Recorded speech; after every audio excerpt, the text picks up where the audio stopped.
வாசிங்க. ஓகே, இதுக்கெல்லாம் முந்திக்கணும் டக்குன்னு. நான் வாசிக்கும் போது சில சபையில் என்ன செய்வாங்க, டப்புன்னு எடுத்துட்டு டப்புன்னு வாசிக்க. ஓகே, அப்படியாக நான் எதிர்பார்க்கிறேன். அப்படியாக எதிர்பார்க்கிறேன் என்றால் நீங்கள் அப்படியாக வளர வேண்டும், அதுதான் எதிர்பார்ப்பு. ஓகே, லூக்கா 10ஆம் அதிகாரம் 23 to 37 வரை இங்க என்ன சொல்லுகிறது நான் வாசித்தேன் அல்லவா. பின்பு தமது சீஷரிடத்தை திரும்பி தனித்து அவர்களை நோக்கி, நீங்கள் காண்கிறவைகளை காணும் கண்கள் பாக்கியம் உள்ளவைகள். நீங்கள் காண்கிற கண்கள் பாக்கியம் உள்ளவைகள் என்று கர்த்தர் சொல்லுகிறார். இன்று நமக்கு அதான் சொல்லுகிறார் பெருமானே, நீங்களும் நானும் பார்க்கின்ற கண்கள் பாக்கியம் உள்ளது. ஆனா நம்ம கண்களை என்னென்னமோ பார்க்கிறோம் இல்லையா. ஆனா இங்க என்ன அவர் கண்கள் சொல்லுகிறார், எதை பார்த்து இவர்கள் பாக்கியவான்கள் என்று சொல்லுகிறது பார்ப்போமானால், சீஷர்கள் கூட இருந்து, அங்குள்ள யூதர்களும் மக்களும் கூட இருந்து அவர் செய்த அற்புதங்கள் அதிசயங்கள் கண்டார்களே, அதுதான் பாக்கியமுள்ள கண்கள். அடுத்த வாசிப்போம். அநேக தீர்க்கதரிசிகளும் ராஜாக்களும் நீங்கள் காண்கிறவைகளை காணவும் நீங்கள் கேட்கிறவைகளை கேட்கவும் விரும்பியும் காணாமலும் கேளாமலும் போனார்கள் என்று உங்களுக்கு சொல்லுகிறேன் என்றார். அப்படிப்பட்ட தீர்க்கதரிசிகளும் அப்படிப்பட்ட ராஜாக்களும் இருந்தும் காணும்படியாக விரும்பினாங்க, ஆனா பார்க்க முடியலையே. கண்ணு இருந்தும் குருடராய் இருந்தோம் சொல்லுவாங்க. கண்ணு இருந்தும் பார்க்க முடியல, காது இருந்தும் கேட்க முடியல. ஏன் இது என்ன அர்த்தம்ன்றா, அப்பொழுது அவர் ஆண்டவர் இங்க என்ன சொல்லுகிறார் என்றால், சீஷர்களுக்கும் இன்றைக்கு நமக்கும் யாரோ ஒருத்தர் விரும்பினாங்க, நான் பார்க்கணும் கேட்கணும்னு, அந்த அதிசயத்தை பார்க்கணும் நான் விரும்பினேன். அப்போல ராஜாக்களும் தீர்க்கதரிசிகளும், இயேசு அப்ப இருந்தாரா? ஹலோ, தீர்க்கதரிசிகளும் ராஜாக்களும் பழைய ஏற்பாடு இருக்கும் போது இயேசு இருந்தாரா? அந்த டைம்ல இல்ல. நான் கர்த்தர் இயேசு இருந்தார். ஆனா இயேசு இப்பதான் வந்தார் இல்லையா, பிறகு 2000 வயசு பிறகு. அதுதான் சொல்றார் சீஷர்கிட்ட, அவங்க பார்த்தும் அவர்களுக்கு விரும்பியும் காது இருந்தும் கண் இருந்தும் காணவில்லை. ஆனா உங்க கண்கள் பாக்கியம் உள்ளவைகள். ஏனென்றால் நீங்க பார்த்தீங்க, நான் செய்த அற்புதத்தை நீங்க கண்டீங்க, நான் பேசின வார்த்தைகளை நீங்க கேட்டீங்க. இன்று வார்த்தையை நான் பேசிக் கொண்டிருக்கிறேன், நீங்க கேட்கிறீங்க. பாக்கியம் உள்ளவர்கள், காது உள்ளவன் கேட்க கடவான். நீங்கள் பாக்கியம் உள்ளவர்கள். வசனத்தை பார்த்தீர்கள், அது உங்களுக்கு பாக்கியம் உள்ள கண்கள். கண்ணிருந்து குருடாய் இருந்து விட்டேன் என்று வசனம் தெரியுதுல, ஒரு பாட்டு கூட இருக்கு, தெரியும் தானே, பழையவர்கள் இருந்து கண்ணிருந்தும் குருடா இருந்து விட்டேனே, காது இருந்து நான் செவடனா இருந்து விட்டேனே. அது போல இன்றைக்கு நமக்கு வசனங்கள் கொடுக்கப்பட்டிருக்கு. நம்ம அற்புதம் அதிசயங்கள் நாம் பார்த்திருப்போம், பல ஊழியக்காரர்கள். ஆனால் நாம் எல்லாருமே பாக்கியம் உள்ள கண்கள், பாக்கியம் உள்ள காதுகள். எவ்வளவு பாக்கியம்! அதுதான் இங்க சொல்றார் இயேசு கிறிஸ்து. இதுதான் இங்க சொல்லுகிறார் இந்த 23, 24 வசனத்துல. ஆக இந்த பகுதியை நம்ம பார்க்கும் பொழுது என்ன அன்பு பத்தி பார்க்கலாம், அது வாசிக்கும் போது இல்லையா. அப்புறம் இரக்கத்தை குறித்து இங்க பார்க்கலாம். மனதுருகும் இல்லையா, மனதுருகும் தெய்வமே, மனம் உருகி அவன் செயல்பட்டான், வாசித்தோம் இல்லையா, நல்ல சமாரியன். அப்புறம் அவனுக்கு அந்த தயவு அல்லது தயவு, கம்பேஷன், தமிழ்ல என்ன சொல்லுவாங்க, கம்பேஷன், பரிவு செய்து தயவு செய்வது, உதவி, அந்த ஒரு மனப்பான்மை உள்ள குணங்கள். இத 3 காரியத்தையும் இந்த வாசிக்கும் போது நம்ம பார்க்கலாம் இல்லையா. ஆக இந்த ஊமையை ஆண்டவர் இயேசு கிறிஸ்து என்ன சொல்லுகிறார், இந்த 3 பேர் குறித்து நம்ம பார்ப்போம். ஒன்று பிரீஸ்ட் வந்து என்ன சொல்லுவா, ஆசாரியன். ஓகே, இங்க ஆசாரியன், லேவியரும், அப்புறம் உணர்த்தர் யார் இருந்தா, யார் சொன்னாங்க, சொல்லுங்க, சமாரியன்.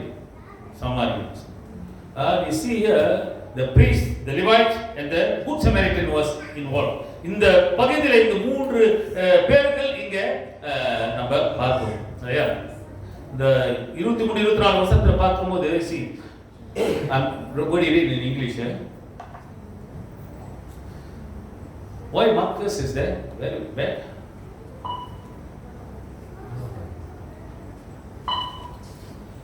Why Marcus? Come and take my place. Sit. Take my place. I give you my place. Come, sit down. Future pastor. Go. Hey, sit here. Hey, come, let's sit here. Next. Oh, no one. Humble. Okay. You see, the disciples are privileged to see the revelation of God in Son.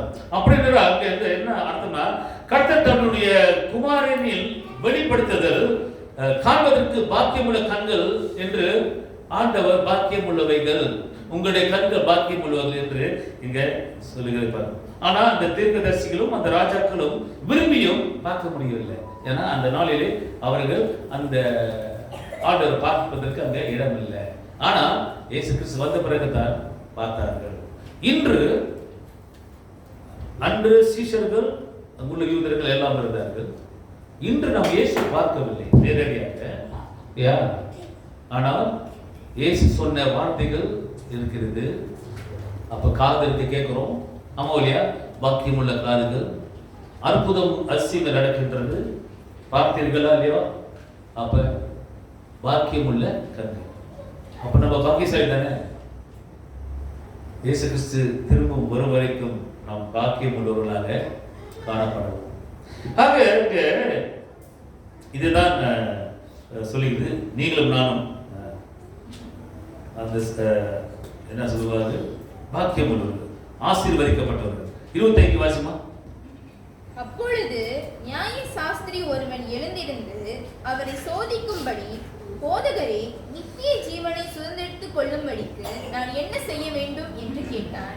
இங்க ஞானஸ்தரி அப்படியே ஒரு லா படிச்ச ஒரு teacher. இந்த teacher வந்து கேட்கிறான். என்ன கேட்கிறாங்க? நான் பரலோகம் பிரவேசிப்பதற்கு, அந்த ராஜ்யத்தை அடைவதற்கு நான் என்ன செய்யணும்? நம்ம கேட்டா, உங்களுக்கு கேட்டா நீங்க என்ன சொல்றீங்க? நான் உங்களை கேட்கிறேன், சபையாரே, நான் பரலோகம் போறேன், நான் பரலோகம் அடைவதற்கு நான் என்ன செய்யணும்? நீங்க சொல்லுங்க. நீங்க சொல்லுங்க. பாஸ்டர், நீங்களும் சபையார், நீங்க எனக்கு என்ன சொல்லுவீங்க? ஓகே, வேற பரலோகம் போவதுக்கு நான் என்ன செய்யணும்?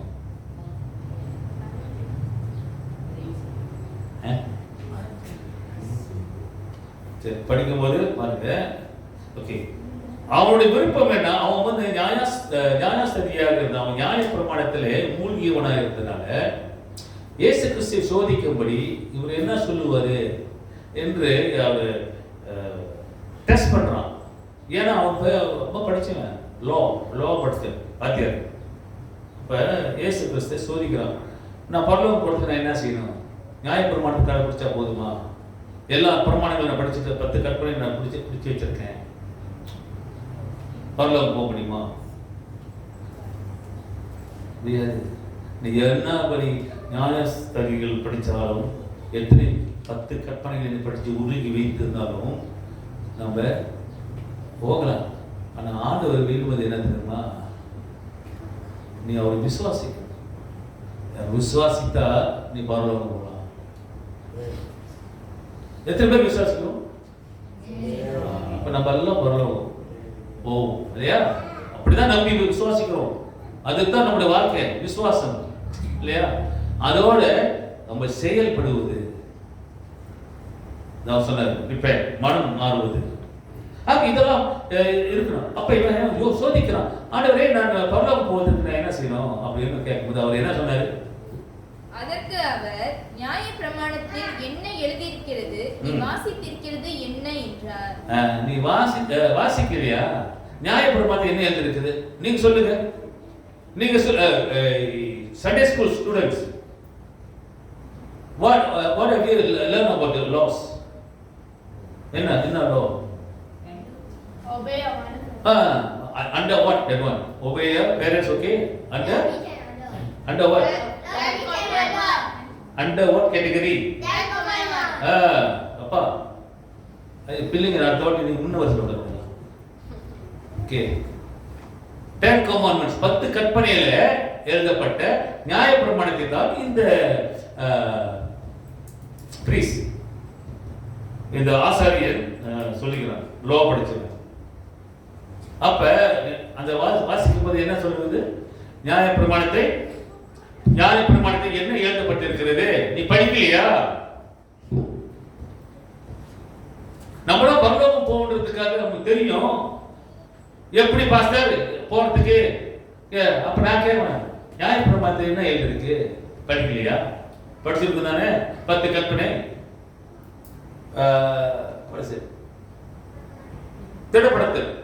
திடப்படத்துல வந்து 10 கற்பனைகள் படிக்கணும், ரொம்ப முக்கியம். அது கேள்வியில கன்ஃபர்மேஷன் கிளாஸ் யாரா இருக்கிறாங்க? Melvin, Elvin, Kiruba, sorry Jency and Daphne, 4 பேர். அதெல்லாம் 10 கற்பனை கரெக்டா படிக்கணும், மனப்பாடமா. முத வசனம், முத கற்பனை என்னது?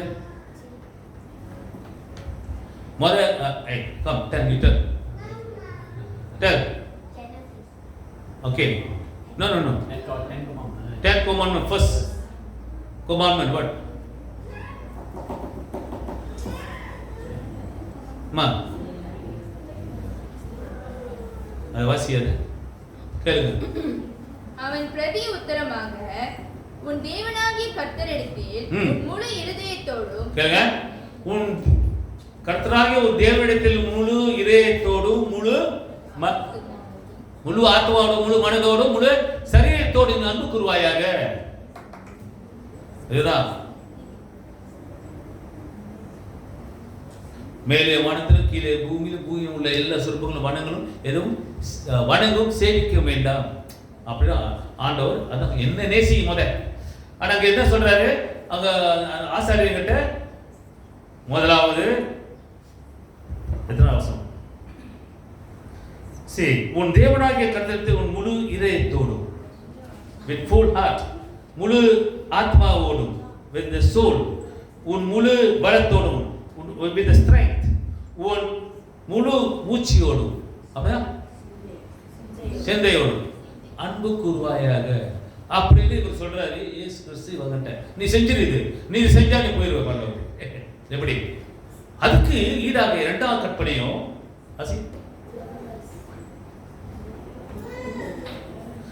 உன்னிடத்தில் அன்பு கூறுவது போல பிறரிடத்தில் அன்பு கூறுவாயாக என்று எழுதியிருக்கிறது என்றார். இவனே சொல்றான் என்றான், இப்படிதான் எழுதியிருக்காண்டவரே அப்படின்னு இவனே கர்த்தர்கிட்ட சொல்றது பார்க்கணும். அப்படின்னா அவர் என்ன சொல்றாரு? அவனை நோக்கி நிதானமாய் உத்தரவு சொன்னாய். நிதானமாய்னாக்கா நீ உண்மையாக படிச்சு அறிஞ்சு நீ அழகா சொல்ற. நிதானமாய் அப்படா அவன் சொல்றதெல்லாம் இன்னைக்கு நாம சொல்ற மாதிரி நல்லா சொல்றீங்க, நல்ல மனப்பாடமா சொல்றீங்க. வசனத்தை அப்படியே அழகா கேட்டவன அழகா சொல்றீங்க. எப்படி இருக்கு எனக்கு? நல்லா பேசுறீங்க, நல்லா அழகா சொல்றீங்க அப்படின்னு. ஆனா அது அப்படியே பெரட்டி போட்டு உன் செயல்ல பாரு, செயல்ல காட்டு, அப்ப நீ பிழைச்சிக்குவ. அப்படிதான் போட்டுக்க அவசியம். அது 28. அவர் அவனை நோக்கி நிதானமாய் உத்தரவு சொன்னாய், அப்படியே செய், அப்பொழுது பிழைப்பாய் என்றார்.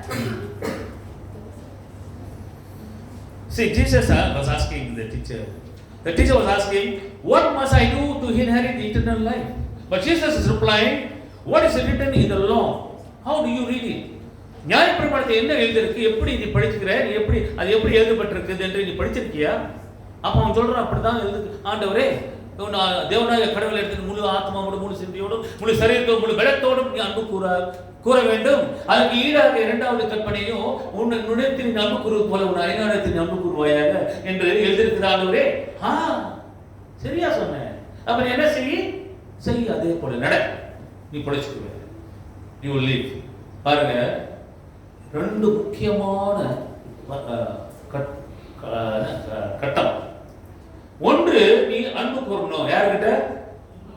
ஹலோ, யாருக்கிட்ட? கடவுள்கிட்ட, கர்த்தர்கிட்ட. 2வது எங்க போகணும்? யாருக்கிட்ட? நேபருங்க. அப்ப நீ வாயை உட்கார்ந்து சொல்லலனாக்க நீ உண்மையா நேபரை நேசிக்கிறது இல்லை. முதலாவது யாரு? கர்த்தர். 2வது யாரு? ஒன்று அயலான். பார்த்தீங்களா? முடியுமா? அயலான் கொஞ்சம் யாரும் தூக்கி ஏதோ வீசிட்டாங்க பக்கத்தில், ஏய் அப்பா என்ன வச்சாங்க அப்படின்னு என்ன சண்டை போடுவோம். சண்டை போட்டிருக்கேன், அதான் சொல்றேன். ரொம்ப முக்கியம் நம்ம அயலான். நம்முடைய நடக்கை, நம்முடைய சிந்தை, நம்முடைய பேச்சு, நம்முடைய எல்லாம் வைத்துத்தான் நீ யார் என்று தீர்மானம் வருகிறது. நீ அதான் who am I? Am I a neighbor? நான் உண்மையாகவே நான் அயலாத்தானா என்ற Tamil. Am I a good neighbor? பாருங்க, நம்ம உண்மையாலுமே அப்படிதான் இருக்கணும் விரும்பும். அதனால தான் ஆண்டவர் சொல்றாரு, சொன்ன பிறகு இப்படிதான் இருக்கணும் ஆண்டவரே அழகா சொல்றோம். நம்ம அப்படிதானே சொல்றோம். 10 கற்பனை எல்லாம் படித்து வச்சிருக்கேன், அயலானை நேசிக்கிறேன், அன்பு கூறுறேன் அப்படின்னு சொல்றோம் இல்லையா? அப்ப ஆண்டவர் அங்க என்ன சொல்றாரு, நீ உண்மையில கரெக்டா தான் பேசுற, கரெக்டா தான் செய்யற, நீ என்ன செய்ய, அது உன் செயல காட்டு, நீ பொழைச்சுக்குவ அப்படிங்கிறாரு. எப்படிங்க இது ரெண்டு செஞ்சா எப்படிங்க பொழைக்க முடியும் சொல்லுங்க நீங்க? Tell me, if you do these two things then you will live. How do you prove? Tell me please. தன்மை சொல்லுமா மறக்காது. இது ரெண்டு செஞ்சா எப்படி நம்ம முடிச்சுக்கலாம்? இல்ல இது ரெண்டு செஞ்சா பொழைச்சுக்கலாம் ஆண்டவர் சொல்றாரு. அவர் என்ன சொல்றாரு, நாம உண்மையாலுமே தேவனிடம் அன்பு கூற வேண்டும், முழு மனதோடும், முழு சிந்தையோடும், முழு பலத்தோடும், அப்புறம் முழு ஆத்மாவோடும் நீ அன்பு கூறணும் அப்படி சொல்றாரு. எப்படி நம்ம செய்ய முடியுமா? செய்ய முடியுமா? முடியாதா? முடியும். யார் சொல்றது? எஸ், முடியும். ஒண்ணு. ரெண்டாவது முக்கியமானது என்னது? ரெண்டாவது கற்பனை, நேபர். முடியுமா? முடியும். முடியும்னாக்கா எப்பவுமே பழகால சுட்டிங்கன்னா பாதி வந்து கொடுங்க, சரியா? வருகிறா? நாம கொடுக்கறது கஞ்சப்படுவோம். என் வீட்டுக்கு போதும், என் பிள்ளைங்களுக்கு போதும், இங்கே பத்தலை, அங்கேயா அவளை பின்னாக்குவோம் இல்லையா? கொடுக்கணுங்க. இதான் பாருங்க, பக்கத்தில் என் தோட்டத்தில் வாழைப்பழம் ஒரு தார் போட்டுச்சு, அதில் அவங்க எடுத்து அந்த கொண்டாந்து கொடுத்தேன். அன்றைக்கி சேர்ச்சுக்காரு யாரும் வந்து கொடுத்தேன். யார்? டேவிடா கொடுத்தீங்களா எல்லாத்துக்கும்? அங்கே யார் கொடுத்தீங்க? 3 சீப்பு. 3 சீப்பு நீங்கள் சாப்பிட்டீங்களா? வைத்திருக்கீங்களா? ஓகே. கொடுக்கிற மனப்பான்மை, செய்கின்ற எண்ணங்கள், உதவணும் என்ற கைகள், கொடுக்கணும் என்ற கைகள், செய்ய வேண்டிய சிந்தனை, இவைகளாம் வரணும் கிறிஸ்துவுக்கு. அதுதான் உண்மையான அன்பு. That is the love of Christ that He imitated in you. Okay. இங்க ஓகே, இதுதான் கதை. இது மட்டும் தான் நான் கதைக்கு வருவேன். ஓகே. அதான் love your God with all your heart, your soul, strength and mind. இது வந்து 10 கற்பனை. டியூட்ரோனமி தமிழ் என்ன? உபாகமம் 6ஆம் அதிகாரத்தில் பார்த்தீங்கன்னா இருக்கும், 5ஆம் வசனத்துல உபாகமம் 6ஆம் அதிகாரம் 10 கற்பனை இருக்கு. ஓகே. அப்புறம் தான் லேவியர் யார் வாசிச்சா நீங்க? ஓகே. அதுல பார்த்தீங்கன்னா அதுதான் சொல்லிக்கிறது. என்ன சொல்லிக்கிறது? 19:18 உன்னை போலவன் அயலானை நேசிப்பாயாக. பழைய ஏற்பாட்டிலே சொல்லப்பட்டது. அன்னைக்கே சொன்னது, இன்று இயேசு கிறிஸ்து இப்படி சொல்றாரு. Link. Whatever is written in the Old Testament have a link in the New Testament with Jesus Christ. That linking. அன்று சொல்லப்பட்ட அந்த தொடர்பு இயேசு கிறிஸ்துவுமாய் இங்கு தொடரப்படுகிறது. உன் அயலானை நேசிப்பாயாக, உன் அயலானை நேசிப்பாயாக என்று இயேசு சொல்கிறார். இன்று நாம் அப்படித்தான் சொல்ல வேண்டும். அயலானை நேசிப்பாயாக. நேசிக்கிறோம், அன்பு கூறணும். இந்த உலகம் முடி வர வரைக்கும் நம்ம எப்படி இருந்தாலும் நம்ம எப்படித்தான் இருக்கணும். அதான் இயேசு சொன்னாரு, பகைமை வானா. கர்த்தர் அன்பாகவே இருக்கிறார். தான் கண்ட சகோதரனை அன்பு கூறாதவன் தான் காணாத கடலிடம் முடியாது. அவரே சொல்றாரு.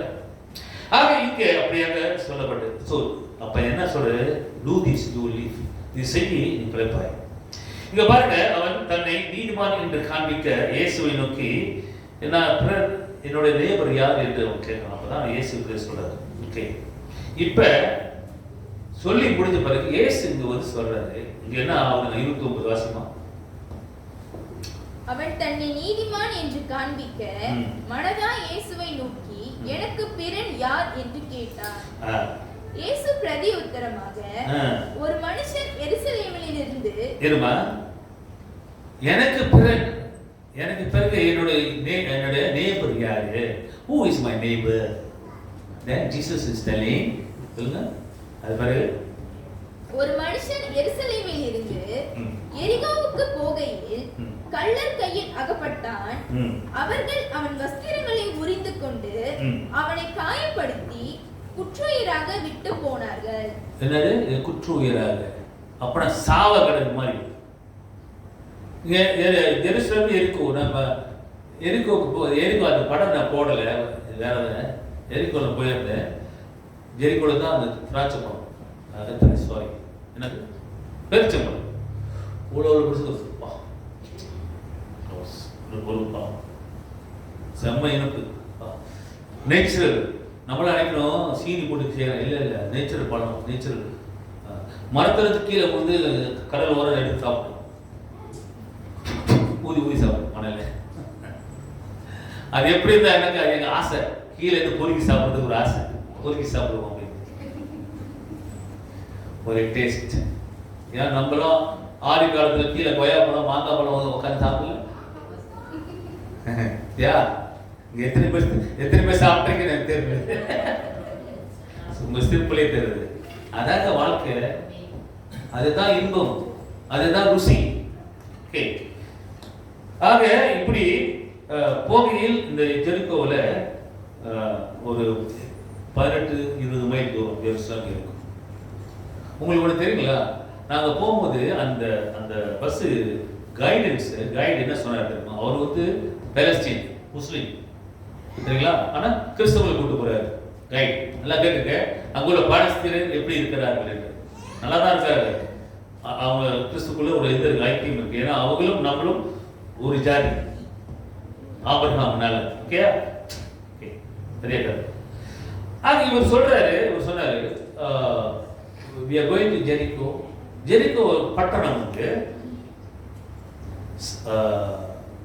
800 feet மேல sea level கீழே இருக்குது. புரியுதா உங்களுக்கு?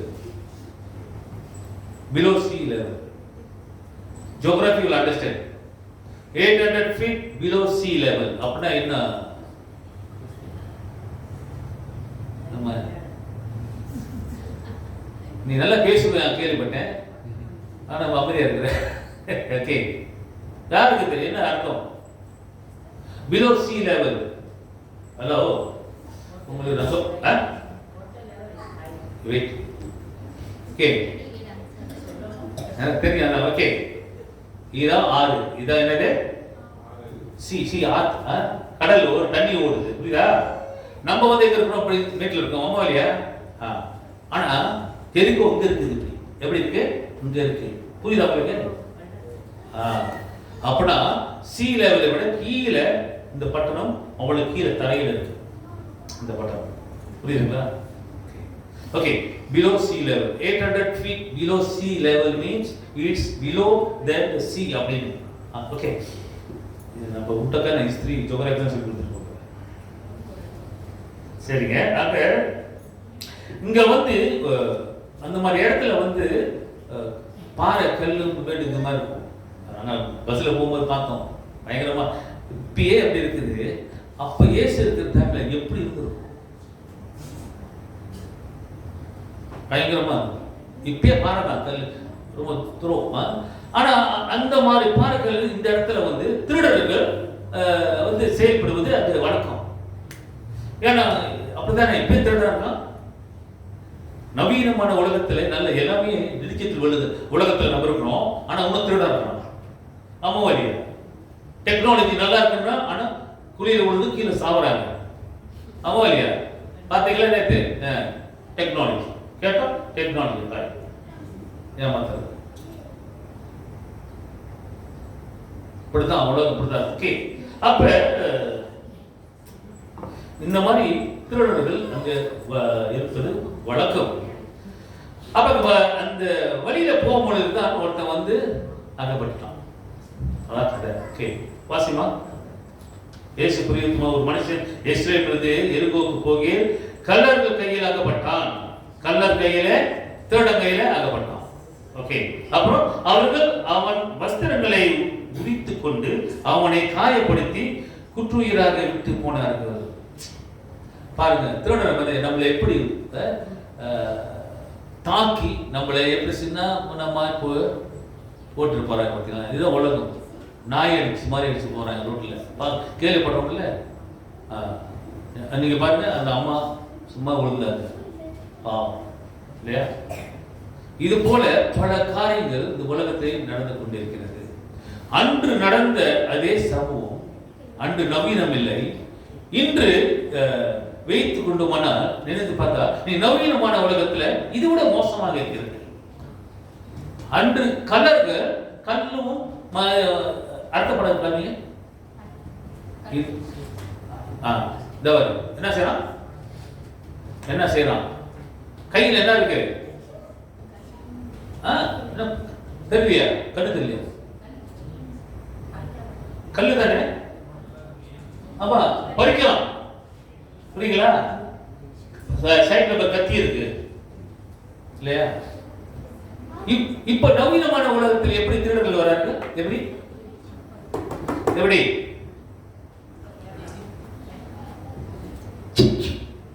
அப்படி நவீனமானது அப்படிதான். அன்னைக்கு அப்படிதான் சுட்டானுங்க. அது தெரியுமா? சுபாஷ் ஜெயல நிகழ்வுக்காரங்க போலீஸ்காரங்க சுட்டாங்களே. Okay, right. நவீனமான உலகத்துல அப்படி, அப்படி உள்ள உலகத்தில் இப்படி, இப்படிதான் திருடர்கள் வந்து திருடி கொண்டு. அப்ப அங்க என்ன நடக்குது? அவனை பாருங்க, அவனை உயிரோட சாவ மட்டும் அடிச்சு கொன்று விட்டுட்டு போறான். இப்படிதாங்க உலகம் இருக்கு. இப்படிதான் மக்கள். அப்ப கிறிஸ்துவ பிள்ளைகளாக இருக்கிற நம்மள பிரிவார்களே இப்படித்தான் தாக்குவாங்க, இப்படிதான் தாக்குவாங்க. அதனால நீ விட்டுட்டு போயிடணும், ஓடிடணும். இப்படிதான் பிசாசு நம்மளை தாக்கும்.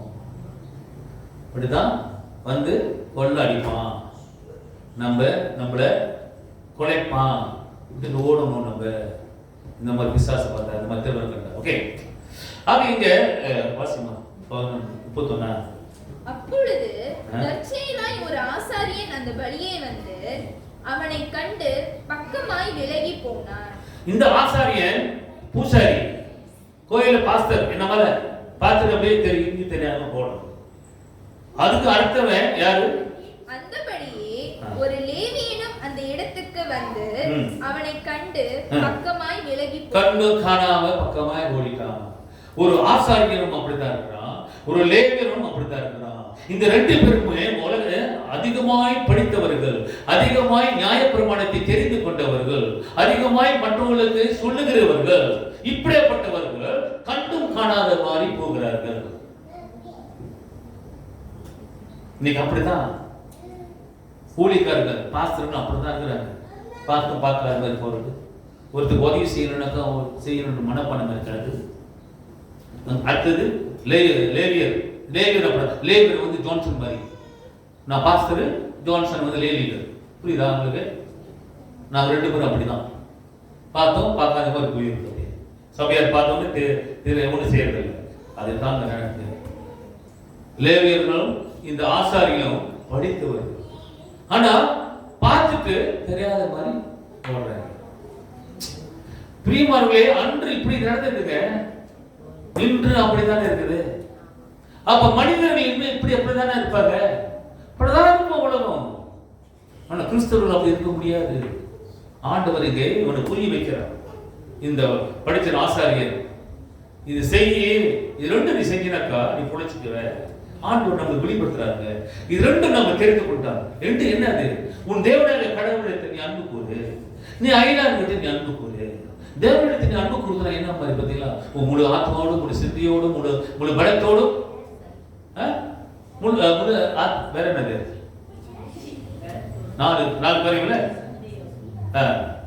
சிந்தையோடும் அன்பு கூறு. அன்புதான், அவ்வளவுதானே செய்ய சொல்றாரு. செஞ்சா பொழைச்சுக்கோன்னு சொல்றாரு ஆண்டவர். அப்ப அது எவ்வளவு அனுப்ப இருக்கு தெரியுங்களா? இவ்வளவு அன்பு கூர்ந்தா நீ எல்லாமே செயல்படணும், தியாகம் விட்டு கொடுக்கணும், ஓடணும். நீ பின்னாடி யாரும் சொல்லுவாங்க குறைய பார்க்காத, ஓடு. அதுதான் உலகம், அதுதான் ஆண்டவர் விரும்புவாரு. ஆண்டவரே அடிச்சாங்கல்ல, அப்படிப்பட்ட அடிப்பட்ட ஆண்டவரே அப்படியே தூக்குனாங்க. நம்மளே ஏமாத்துறோம் மனிதர்கள். அப்படித்தான் பேசுவான், அப்படித்தான் சொல்லுவாங்க, அப்படிதான் செயல்படுவாங்க. நம்ம ஓடிக்கொண்டே இருக்கணும். நீ பிழைக்க வேண்டும் என்றால் நீ ஓடு. ரெண்டாவது, நீ உன்னோட அயலானத்துல காலையில பார்த்தா குட் மார்னிங் அப்படின்னு சொல்லு. பார்த்த உடனே இப்படி வெட்டிட்டு போறது, அப்புறம் எப்படி சோத்திரம் பாஸ்டர் அப்படின்னு கை தூக்குறது, கை கூட வராது. சோத்திரம் பாஸ்டர் அப்படின்னு இந்த பிள்ளைங்க வந்தோடனே முன்ன சொல்லி கொடுத்த யாரு? ஓ சார்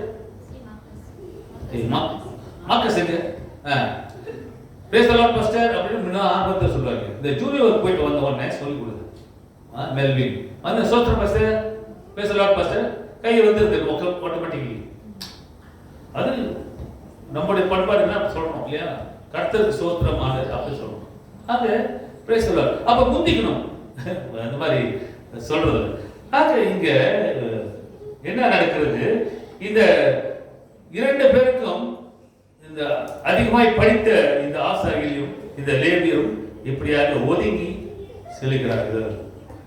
இப்ப பாருங்க, இந்த லேவியரும் இந்த ஆசாரியரும் போகும்போது சொந்த ஜாதி, யாரு? சொந்த ஜாதி, சொந்த சபையார், சொந்த மக்கள் அடிபட்டு இருக்கிறான். அவன் யூதன், அடிபட்டவன் யூதன். இங்க படித்தவர் இரண்டு பேரும் ஆசாரியர்களும் லேவியரும் படித்தவர்கள் யூதர்கள். ஆனா சொந்த ஒரு மனிதன் அங்க அடிபட்டு பார்த்துட்டு பார்க்காதவர். ஏன் பயம்? எங்கடா நானும் உதவி செஞ்சாக்கா எனக்கும் அடி விடுவோம், திருடங்க.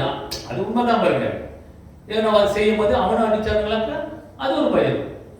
ஆனா இருந்தாலும் பாருங்க, அப்படி இருக்கக்கூடாது இல்ல, விட்டுட்டு அப்படியே போறது. அங்க இந்த ஆசாரியர்களுக்கு ஒரு பயம் வந்தது நான் பார்க்கிறோம்.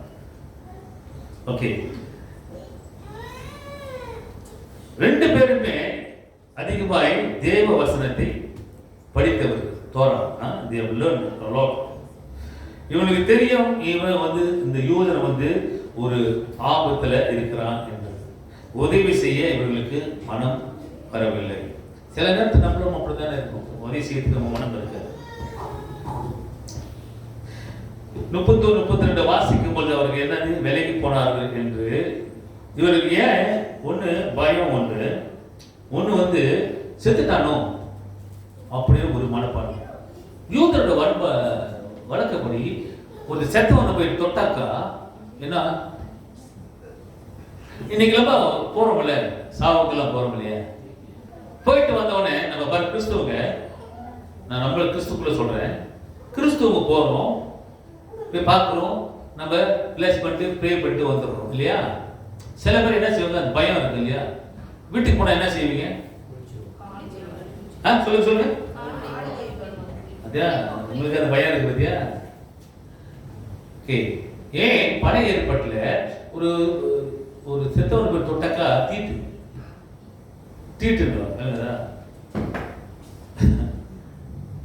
இப்படி வச்சுக்குமே. அதே அண்ணன், என் தம்பி, எங்க அம்மா, எங்க அப்பா வந்துட்டாங்க வச்சுக்குமே. இப்ப நீங்க போட்டு உங்க சொந்தக்கார வீட்டுல இல்லை உங்க தம்பி வீட்டுல தங்கச்சி வீட்டுல இறந்துட்டாங்க. இப்ப நீங்க போறீங்க, என் அம்மா இறந்துட்டாங்க அப்படின்னு போறீங்க. போயிட்டு வந்தோடனே அது பார்த்தோன்னே உங்களுக்கு தீட்டு தூண்டுமா, அம்மா தூண்டுமா? புரியுதப்ப? தீட்டு. அப்ப தீட்டு இல்ல, ஊரானாக்கா அப்படின்னு எல்லாமே ஆத்துமா, எல்லாமே கடவுள் பிள்ளைகள். நீயும் அப்படித்தான் படைக்கப்பட்டாய், நானும் அப்படித்தான் படைக்கப்பட்டேன், இறந்தவனும் அப்படித்தான் படைக்கப்பட்டான். வித்தியாசம் இல்லை, வேறுபாடு இல்லை. படித்தவன் படிக்காதவன், உயர்ந்தவன் தாழ்ந்தவன், பணக்காரன் ஏழை, பணக்காரர் இல்லை. தெரியுதுதான் பாட்டு? எப்படி அந்த பாட்டு? ராஜாதி ராஜா இயேசு என்றென்றும் ஜீவிக்கிறார். அங்க தாழ்வும் இல்லை, பணக்காரம் இல்லை என்று பாடல். ஆக அப்படிதான் நம்ம யோசிக்கணும். ஆனா அது ஒரு இதுதான். ஏன்னாக்கா சில நேரம் கிருமிகள் இருக்கும் அப்படின்னு சொல்லிட்டு இந்த பயம் கை காலெல்லாம் கழுவாங்க. ஓகே, ஆக இப்படிதான் பயந்து இவனுக்கு போனாங்க, விட்டுட்டு போனானுங்க. அதே அவன் சொந்தக்காரன் தம்பி இதை விட்டுட்டு போயிருப்பானா? உன் யூதன், உன்னோட இந்த ஜாதிக்காரன் விட்டுட்டு போறியே. ஆனா ஒருத்த வராங்க, யாரோ ஒருத்த வரான். நம்ம சொல்லுவோம்ல, வேண்டாதவன், தாழ்த்தப்பட்டவன், மோசமானவன், திருடன் அப்படி சொல்றோம் நம்ம. அவன் வரான், பார்த்துட்டு என்ன செய்யறான்? இந்த உதவி செய்யறான். வேண்டாதவன், தாழ்த்தப்பட்டவன், படிக்காதவன், அவன் யாரு? சமரியன். இந்த சமரியன் தான் இந்த யூத ஜாதிகளுக்கு எல்லாம் ஒத்து வராது, தோற மாட்டான், ஒதுக்கப்பட்ட ஒரு ஜாதி. ஆனா அப்படியேப்பட்டவங்க அவங்க யூதன் வந்து உதவி செய்யறான். அதான் கதை. இங்க பாருங்க, அப்ப இங்க என்ன நடக்குது பிரியமானவர்களே? வாசிமா. சமாரியன் ஒருவன் பிரயாணமாய் வருகையில் அவனை கண்டு மனதுருகி கிட்ட வந்து அவனுடைய காயங்களில் எண்ணெயும் திராட்சரசமும் வார்த்து காயங்களை கட்டி அவனை தன் சுய வாகனத்தின் மேல் ஏற்றி சத்திரத்துக்கு கொண்டு போய் அவனை பராமரித்தான். இதுதான் நீங்க பார்க்கணும் வசனம். இவன் என்ன செஞ்சான்? வாசித்து என்ன செஞ்சான்? அவன் கிட்ட வந்து அவனுடைய காயங்கள் எண்ணெயும் திராட்சை ரசமும் வார்த்து காயங்களை கட்டி அவனை சுய வாகனத்தின் மேல் ஏற்றி சத்திரத்துக்கு கொண்டு போய் அவனை பராமரித்தான். அப்படின்னா என்ன அர்த்தம்? நம்ம நினைச்சு பார்த்தோம்ல, தொட்டா தீட்டு அப்படி ஒண்ணு.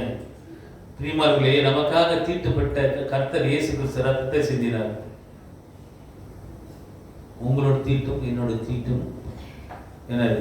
அதுல இருந்து நம்ம விடுதலையாகும்படியாக ஆண்டவர் தன்னுடைய ரத்தத்தை நமக்காக சிந்தினார் இல்லையா? அது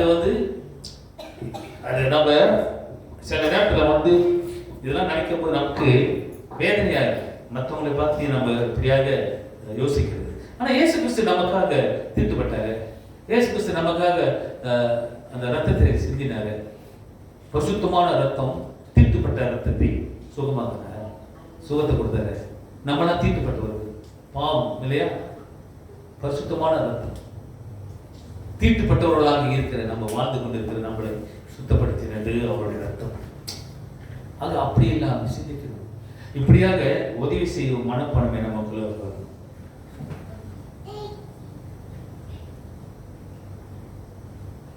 பின்பு 33வது வசனம் என்ன சொல்றது? பின்பு சமாரியன் ஒருவன் பிரயாணமாய் வருகையில் அவனை கண்டு மனதுருகினான். அவனை கண்டு என்ன செஞ்சான்? அந்த மனதுருக்கம், இரக்கம் நமக்குள்ள கிறிஸ்துவுல நமக்குள்ள இருக்கணும்.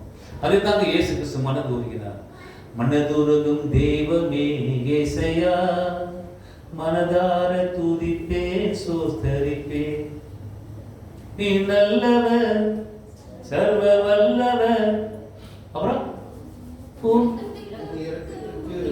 முடிவே இல்லை, அப்புறம் அளவே இல்லை, உம்மை காலையோ புதிதாயிருக்கும், உம் அன்புக்கு அளவே இல்லை. அதுதான் சொன்னாரு, அன்பு கூர்வாயாக உன் அயலான இடத்தை. இங்க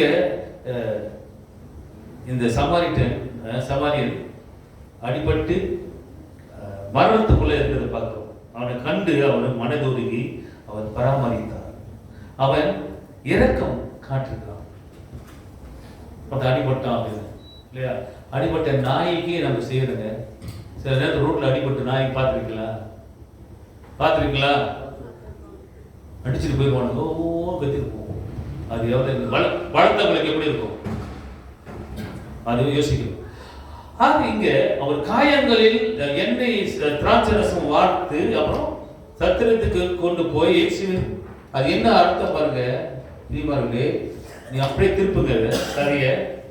இயேசு கிறிஸ்து வராரு வச்சுக்குமே, அவருடைய ரத்தத்தினால் அதான் வைன் திராட்சை ரசத்தை வார்த்து புண்களை ஆற்றினார். தன்னுடைய ரத்தத்தினால் நம்முடைய புண்களை அவர் ஆற்றுகிறார். அதான் அந்த திராட்சை ரசம். திராட்சை வைன் வந்து ஏன் கொடுக்குறாங்கன்னாக்கா திராட்சை ஒரு தன்மை இருக்கு, புண்ணை ஆற்றுறது அதான் ஊற்றுவாங்க. அதுதான் அவர் திராட்சை ரசமும் வார்த்து சத்திரத்துக்குள் கொண்டு போனான் என்று பார்க்கிறோம்.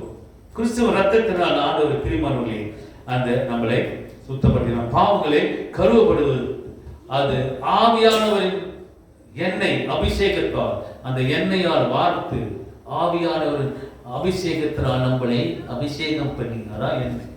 அதுதான் அந்த எண்ணெய் புண்ணை ஆற்றுகிறது. அதே போல நம்முடைய புண்கள், இதயத்தில் உள்ள புண்கள், இதயத்துடைய சஞ்சலங்கள், குழப்பங்கள் எல்லாம் தன்னுடைய ரத்தத்தினாலே நம்மளை கழுவப்பட்டு எண்ணெயால் ஆவியானவரின் அபிஷேகத்தால் நம்ம நிரப்பப்பட்டவர்களாக ஆண்டவர் புதுப்பிக்கிறார். அதுதான் இங்க பார்க்கணும். ஆகவே நம்மை வழி நடத்துகிற தேவன் ஆவிக்குரிய என்ன செய்யறாருன்னா, அவர் சத்திரத்துக்குள் கொண்டு போறது வந்து அடிப்பட்டவன் ஹாஸ்பிட்டல் கொண்டு போறதால அதானே அதானே என்ன சொல்லு சத்திரமா என்னமா இது தமிழ்ல சத்தா எத்தனாவது வருஷம்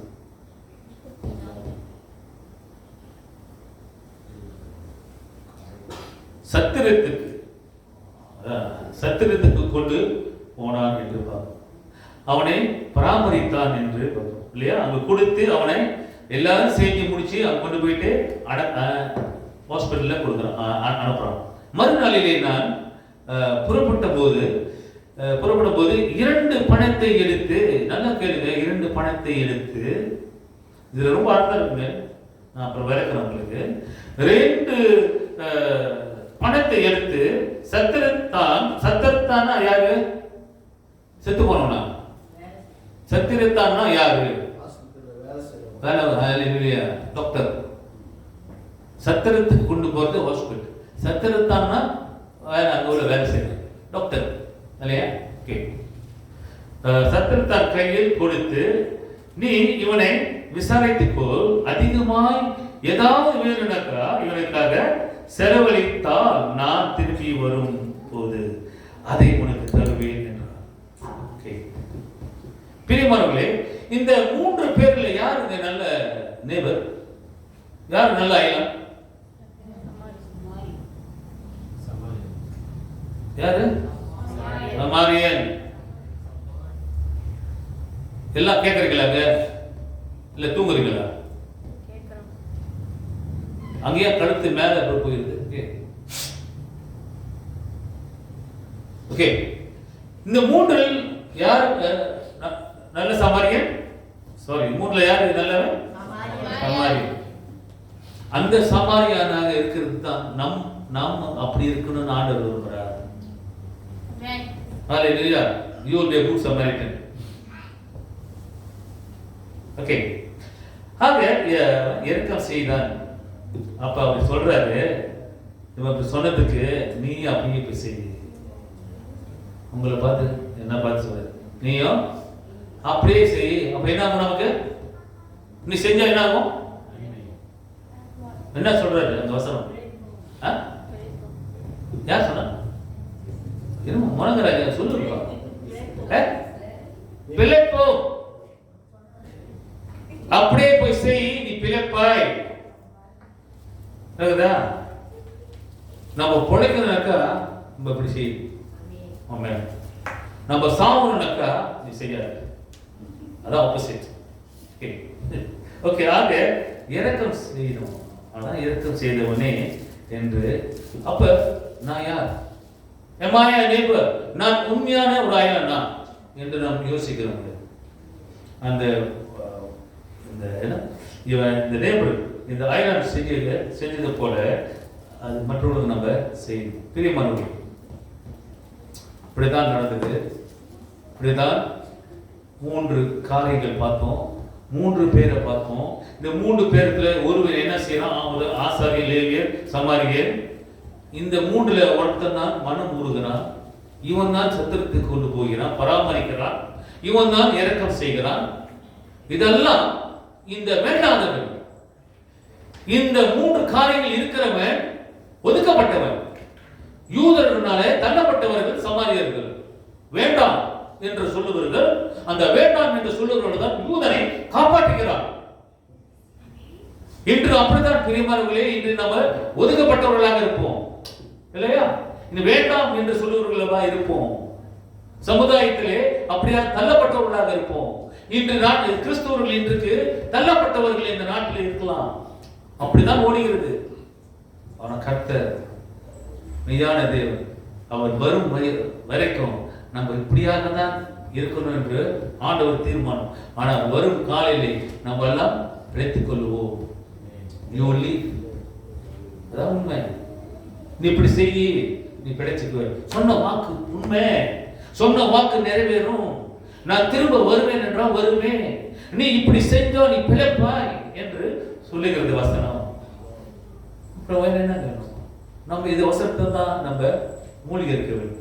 ஆக பிரியமானவர்களே, முதலாவது பார்த்தோம், இந்த சமாரியன் வந்து யாராக இருக்கும்? இயேசு கிறிஸ்து. நல்ல சமாரியானாக வந்து நம்மளை அடிப்பட்ட உள்ளத்திலே, என்னது இதயத்திலே அவனை அடிபட்டு புண்ணோடு இருந்தான் இல்லையா? அதே போல பிரியமானவர்களே, நம்முடைய வாழ்க்கையிலே புண்ணுள்ளவர்களாக இருப்போம், அடிப்பட்டவர்களாக இருப்போம். யாராலும் சத்ருவனாலே நம்ம அடிப்பட்டவர்களாக இருப்போம். உன்னுடைய சுற்றி இருக்கிற சத்ருவர்கள் உன்னை வேண்டாம் வெறுப்பு என்று தள்ளப்பட்டவர்களாக இருப்போம். உன் இதயத்தை புண்படுத்தியிருப்பார்கள், உன் சிந்தனைகளை புண்படுத்தியிருப்பார்கள். உன்னை அடிக்கிற மாதிரி உடலெல்லாம் புண்ணாக இருக்கிறது போல செயல்படுவர்கள் சாத்தான் செய்தான். அப்படித்தான், அப்படி பிசாசானவன் தான் இந்த திருடன். இந்த திருடன் தான் வந்து நம்மளை வந்து குலைக்கிறான். இந்த திருடன் தான் வந்து நம்மளை வந்து அடிச்சு நம்மளை வந்து சின்ன பண்ணமாய் நம்ம பிரிக்கிறவர்களாக இருக்கிறான். அதுதான் ரோபர், அதுதான் திருடன், அதுதான் பிசாசு. ஆனா நல்ல சமாரியனாக வந்தார் இயேசு கிறிஸ்து.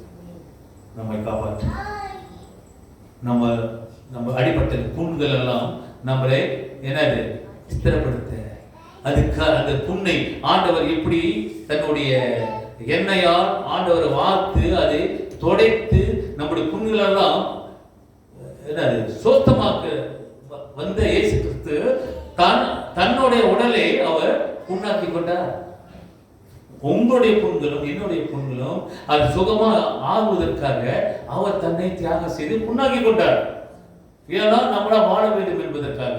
ஏனென்றால் அவர் உண்மையான அன்பு செலுத்தினார். அந்த அன்பு தான் எதிர்பார்க்கிறார் நம்மிடம். ஆமென். முழு மனதோடு, முழு சிந்தியோடு, முழு பலத்தோடு நீ அன்பு கூறுவாயாக. அதுதான்.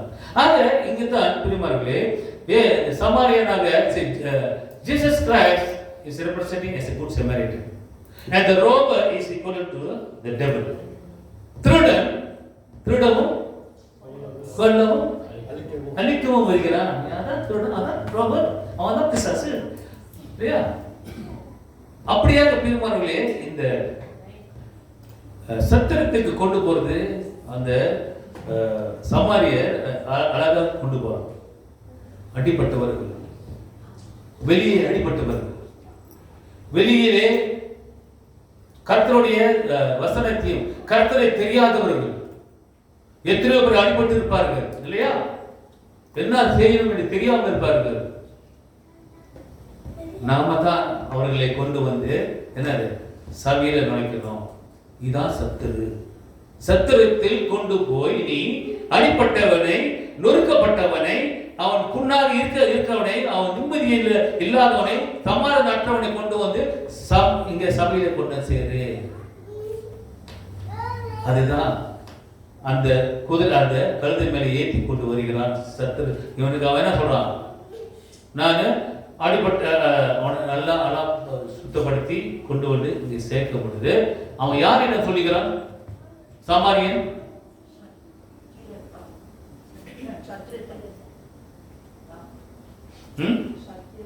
சத்திரத்தான் இல்லையா?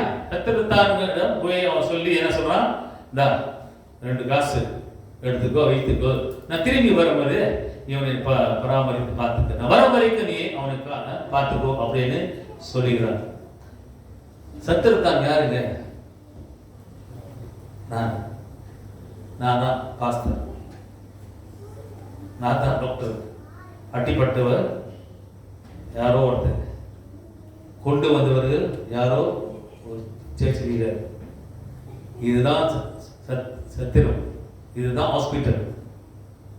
அடிப்பட்டவர்களுக்கு, நொறுக்கப்பட்டவர்களுக்கும் குணப்படுத்துறதுக்கு இதுதான் ஹாஸ்பிட்டல்.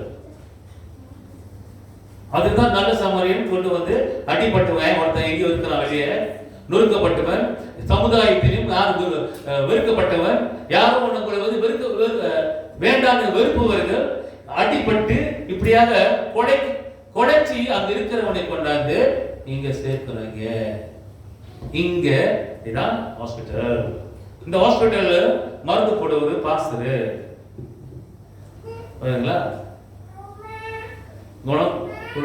குணம் வரணும், நல்லா வரணும், சுகமா இருக்கணும் என்ற பாஸ்டர் கொண்டாந்து ஜெபிக்கிறீங்க இல்லையா? இதுதான் சத்து, இதுதான் ஹாஸ்பிட்டல். திருடனாக அடிப்பட்ட, பிசாசனாக அடிக்கப்பட்டு பாதிக்கப்பட்டவர்கள் இங்க கொண்டு வந்து சேர்க்கிறாரு. அந்த சத்திரத்தான் இடத்துக்கு. ஆக இங்க என்ன பார்க்கிறோம் பாசங்க? இந்த what you say, go bringing to the inn. The inn is the church, and the innkeeper who is keeping up the hospital is the pastor. He is the worker of the church. புரியுதுங்களா அவருக்கு? அதுதான் இதை connect. 2 காசு கொண்டாந்து கொடுத்துட்டு போறேன் அப்படி சொன்னார்ல. 2 காசு என்ன அர்த்தம்? ரெண்டு டேனியஸ் தானியமா? 2 தானியம், 2 காசு அப்படின்னா பெரிய காசு. 2 காசு என்ன தெரியுமா? இதுதான் 2 காசு. பழைய ஏற்பாடும் புதிய ஏற்பாடும் 2 காசு வந்து சொல்லிட்டு போறாரு எங்க பாஸ்டர் கிட்ட. இதை வந்து கொடுத்துட்டு போற 2 தியானத்தை உனக்கு, இதை வைத்து இவனை காப்பாத்து சொல்லு. திருந்தனா திருந்தட்டும், சுகமடைச்சா சுகமடையட்டும், ஆனா இவனை பராமரித்து பார்த்து கொள்ளு, நான் வரும் வரையில. அதான் சொன்னாரு. ஹலோ, அப்படித்தானே சொன்னா? அப்படித்தானே நல்ல சமரிய சொன்னாரு. வாசிமா என்ன சொன்னாரு? மறுநாளிலே எத்தனை வசனம்? வாசி. மறுநாளிலே நல்லா கேளுங்க. தான் புறப்படும்போது 2 பணத்தை எடுத்து சத்திரத்தான் கையில் கொடுத்து, நீ இவனை விசாரித்துக்கொள், அதிகமா ஏதாகிலும் இவனுக்காக செலவழித்தால் நான் திரும்பி வரும்போது அதை உனக்கு தருவேன் என்றான். நான் திரும்பி வரும்போது இது செலவு. இது இந்த வசனத்தை சொல்லு. 2 தானியம் தான், பழைய ஏற்பாடும் புதிய ஏற்பாடும் சொல்லு. அப்படி ஒண்ணு சரி சுகம் வரலையா விட்டுரு, நான் வரேன், நான் 2ஆம் வருகை வர வைக்கும், நீ இவனுக்கு செய்ய வேண்டியது செய். இதுதான் பிரியமானவர்களே. ஆக ஆண்டவர் இப்படியாக சொல்லியிருப்பாங்க. ஆக இன்னைக்கு பிரியமானவர்களே, today you would have been wounded within your heart, within your mind, or within surrounding people. அதாவது சுற்றி இருக்கிறவர்கள் மூலமாய் நமக்கு பாதிப்பும் சிந்தனையிலும் இதயத்திலும் நம்ம புண்படுத்துறவர்களாக நம்ம பாதிக்கப்பட்டிருக்கலாம்.